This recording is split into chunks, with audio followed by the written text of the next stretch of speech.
to anybody who paints on a paid basis, you're not slapping paint on stuff, you're building a finish.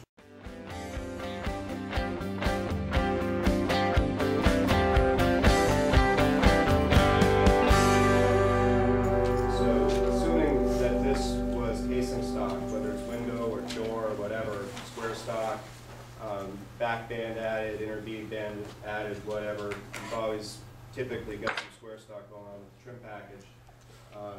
Goes up on the wall, and the first thing that we're dealing with, and that you guys are probably dealing with doing your own finishing, is what do you do about the nail holes? Depth of the fastener is a big deal, and there's basically three flavors. Guys that take the nail gun, the cordless trim nailer, and shoot way too deep. That's a problem on two sides. On the installation side, you don't have as much purchase when you go too deep. You're creating a bigger hole. We'll talk about the downside of having a deeper hole when it comes to the filling. It's an issue on the cosmetic side. And then on the other end of the spectrum, you got the guys who don't know how to set the depth on the gun at all, so they leave nails proud. It is best to be maybe a 1/16 of an inch in. The deeper the hole, the more filler has to go in the hole in order to create a proud position. Rule number one that we advocate on the filling side of things is don't be bashful. You would not want to try to do a pretty flush skim like this. The depth of the hole is going to cause the filler to dimple. And one thing right off the top that we are pretty vocal about is you don't need to use something as hardcore as like epoxy to fill nail holes. So we tend to err on the side of working with a lighter weight filler. It can be, there's a lot of different varieties that we use. Just a simple spackle like this. This is an example more of the yellow type of wood fillers. Still a lighter weight, you know, light to medium body, but it dries really hard and sands really well. So, you know, if you're looking for a solution on the actual filler side, we definitely would recommend that you stay on the lighter to medium side, stay out of the hardcore epoxies, and fill the hole, pack it in, skim, and just leave a tiny little square at the top so that when the hole, as it dries, the filler sucks into the hole, there would be so much proud that theoretically it shouldn't possibly be able to dimple as long as you packed it in correctly on the initial fill. A question that we get a lot from contractors regarding interior trim is on the sanding. I'm sure you guys all know what mill glaze is. Some people say it doesn't exist. I say they're crazy. There's definitely such thing as mill glaze. It creates a little sheen over the wood from the milling process that needs to be opened back up in order to start from a ground zero and building a finish. Point being, you end up sanding so much of the face of the trim stock after it's fastened on the wall that you might as well deal with your mill glaze at the same time and consider it one step. So that's the first place in the trim prep sequence that we start combining steps. However, you know, it's going to be somewhat species dependent. In poplar with a light to medium type of filler, we're going to do this sand right here at either, you know, anywhere from 120 to 180, 120, 150, 180. Your wood species, the density, hardness of the wood is going to come into play a little bit there. You can get the nail hole nice and smooth. You're going to create a bunch of dust, and you're not getting the full effect of a full sanded face. Well, we're at that stage. The third item that we would combine into the process when we start combining steps is to go for the edge break. A lot of people, I think, misunderstand the edge break. Basically, it's a micro bevel. As a painter, from a finishing standpoint, we don't go for the edge break for decorative reasons. It's more for adhesion reasons. It's really hard for paint to hold on to a sharp edge. It's easier for paint to hold on to an edge that's been sort of rounded a little bit. This is where we would go for the filler sanding. The mill glaze is going to go here, and the edge breaking. Yeah. As a carpenter, do you think it'd be very beneficial with square stock if I set, like, a round over bit on a router table before I had my guys go through and do the installation, and just send a couple 100 feet and just barely knock the corner of this stuff off before installation. I mean, is that gonna save us a lot of time, basically? Yeah, the answer to that would be, if you were better at doing that, then you or your people would be at doing it another way than do it that way. Yeah, Okay. it's gonna speed things up because we're still gonna, as the painters, we're still gonna go in and sand the flat face of that stock. Sure. We don't have to worry as much about the roundover now. But back to your question real quick, if you end up going that way and creating the micro bevel with a router, just keep in mind that you are creating a little bit of a glaze in the process of spinning across there, so you would want to take a piece, just a piece of this and lightly. It's one of those necessary evil steps that we have tried to, as I say, consolidate 3 steps into one everywhere we can.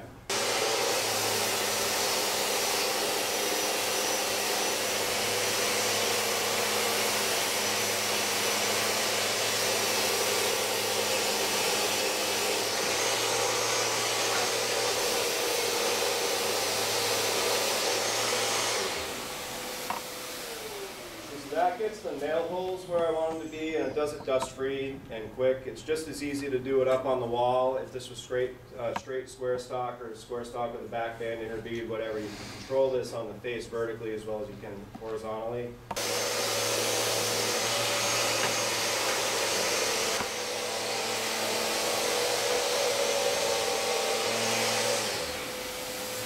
So that's a pretty good sanded micro bevel. If you're able to extract the dust away from the surface that you're going to finish, on clear and stain grade finishes that we're going to get into, you end up with a lot more crisp and richer looking finish because you're not grinding any of those dust particles into the surface that you're going to see.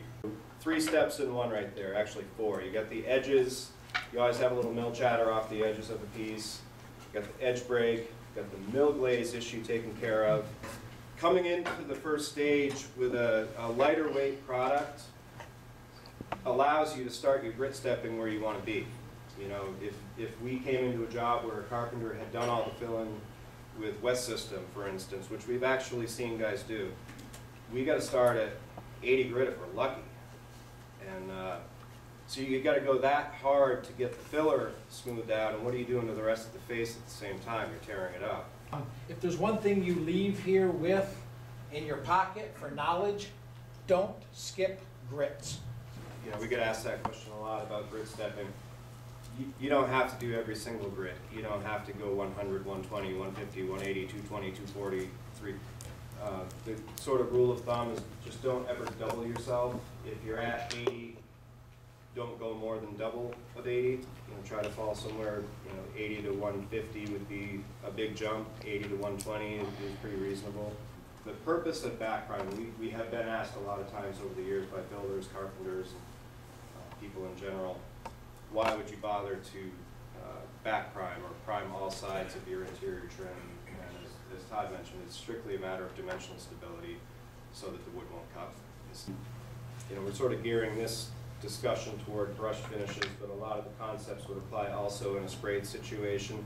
We tend to work the edges of things first and face them off last. That's the best way to get a good laid out on the face of something, is to get the edges done and then face it off.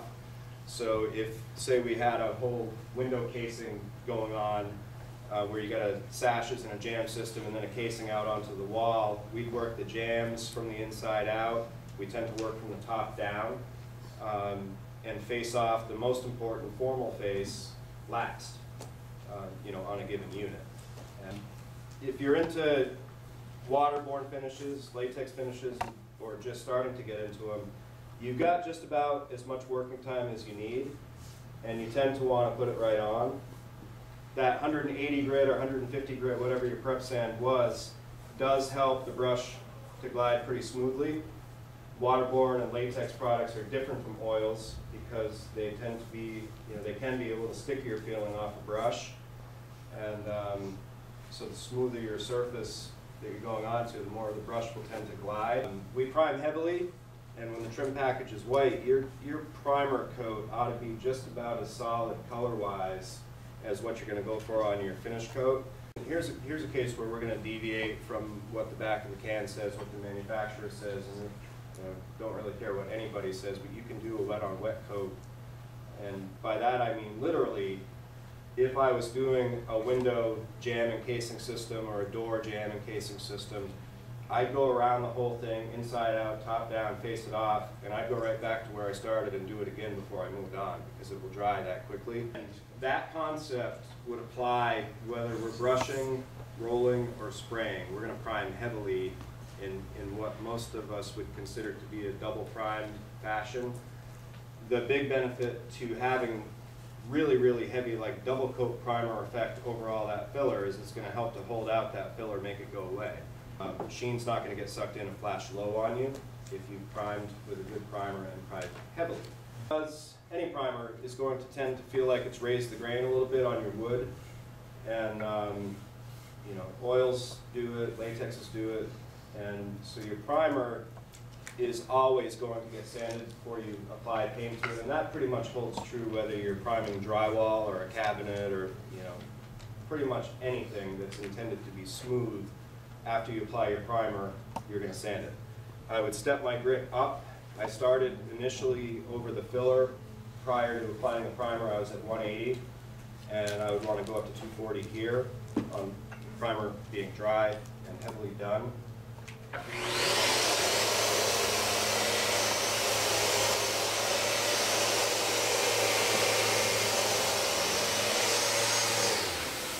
It's on the wall. Not going to have the opportunity to get to these edges that way, but I would certainly come down this way, or you don't want to punch through on any of your in-between coat sanding steps. You don't want to break through and go back to bare wood, because then you got to bring it back up or you're going to have a low flash. So it's a constant battle of avoiding the low flash, avoiding the high flash, knowing what the difference between the two is and how to avoid them. So what I like about this stage is, all right, now I'm super smooth. I got a solid white coat. My filler's buried, my edges are broken and solid, I'm smooth, and oh my goodness, I can't wait to paint that, because when we build, I'm still going to refer to this as a 3-coat system, because primer is a coat, even though technically I feel like I double primed and I did it wet on wet, it's still a coat to me. And then I'm going to do 2 coats of finish. And with each successive coat, just like with each round of sanding that you do, when you do grit stepping and sanding, you go to finer grits every time.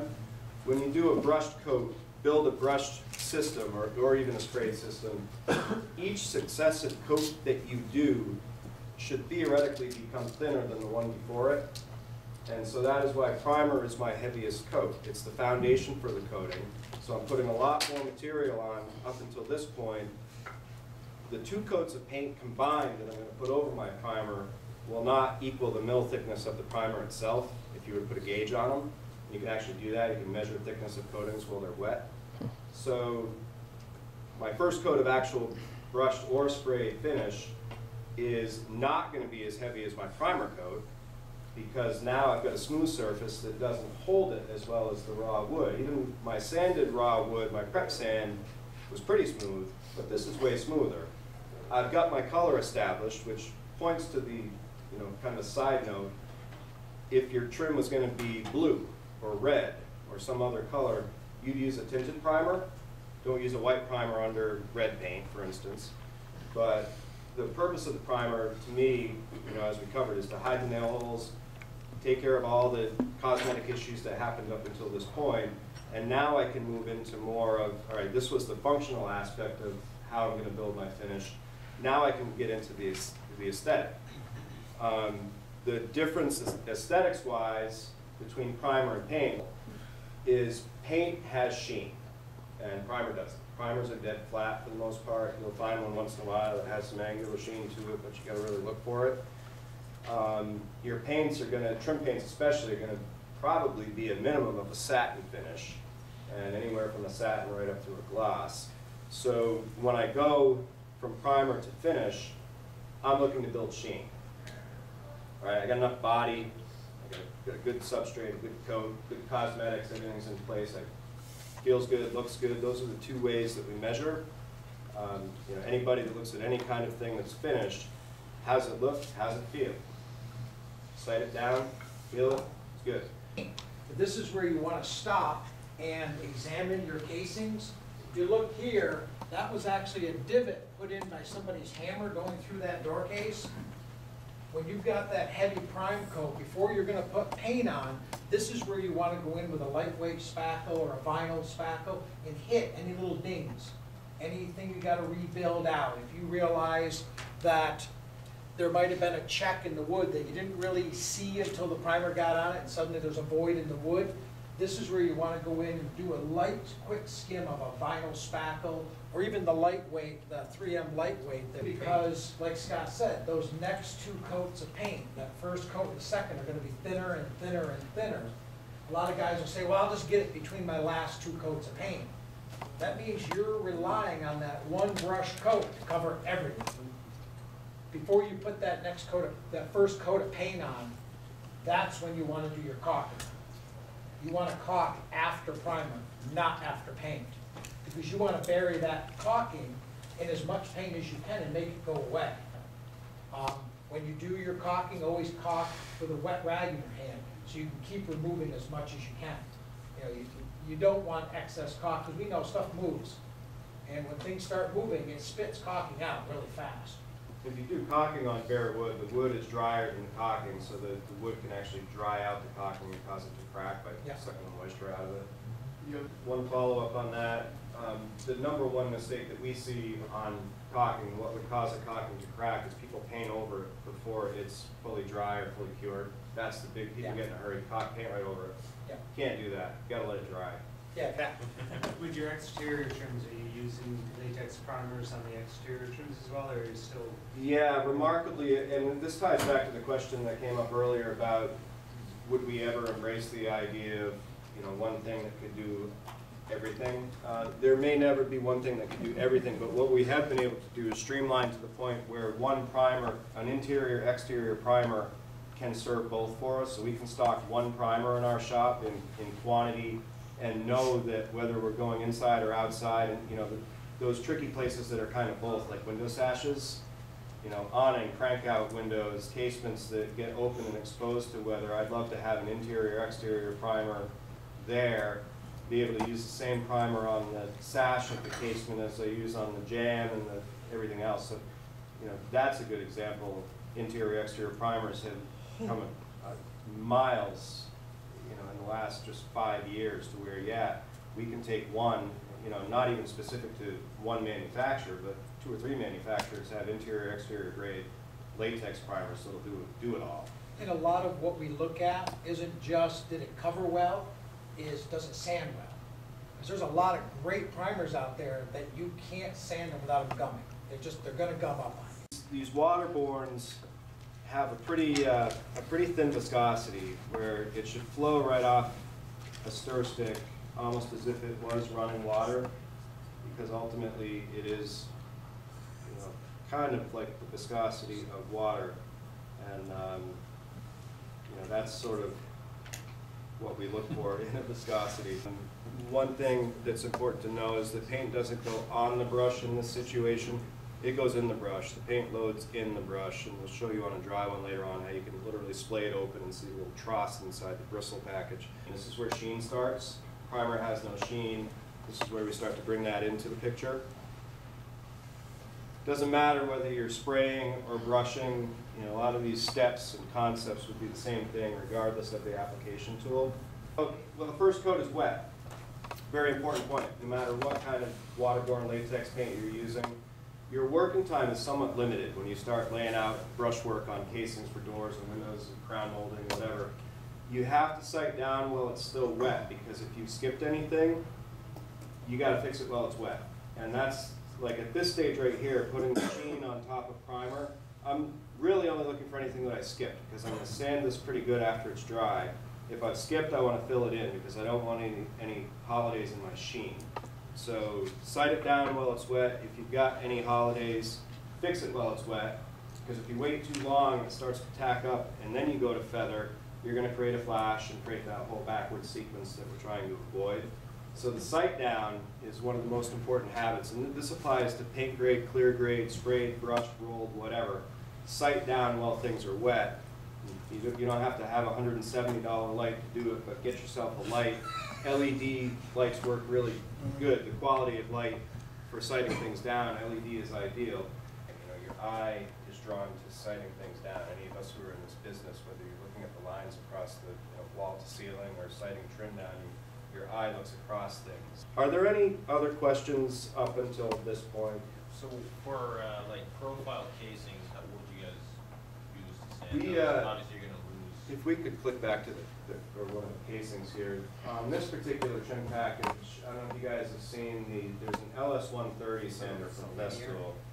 Yeah, it's a linear sander. It has a bunch of different attachments. So we were actually able to get attachments that would fit a lot of these different little places that nails were showing up. Sometimes there's nothing for a power sander that'll get where you need to get. In that case, you do have to hand sand, but you know, we've flipped it around to where we used to hand sand 90% of the time and power sand about 10% of the time. We've got it the other way around now. If there's anybody in the room who thinks that primer is no longer necessary or no longer relevant to building a finish, we're not there yet. Primer is still an important part. It's the foundation of your system.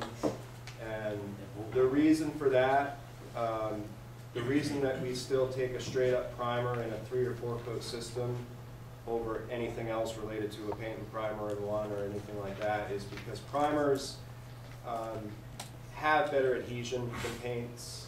They don't have a sheen. Primers are dead flat, which is good. So with the adhesion, the flatness, and the ability to hide what's gone on here, hiding cosmetic work, you put something with a sheen over this right here, the first thing that's going to happen when you hit the places where your filler is, the sheen's going to suck in before the color. The color's not going to disappear, the paint's not going to disappear, but the sheen's going to go flat. So things can flash 2 ways. They can flash high or they can flash low. So if you put a sheen right here on the raw wood that's been filled, you're going to get low flash everywhere you've got a nail.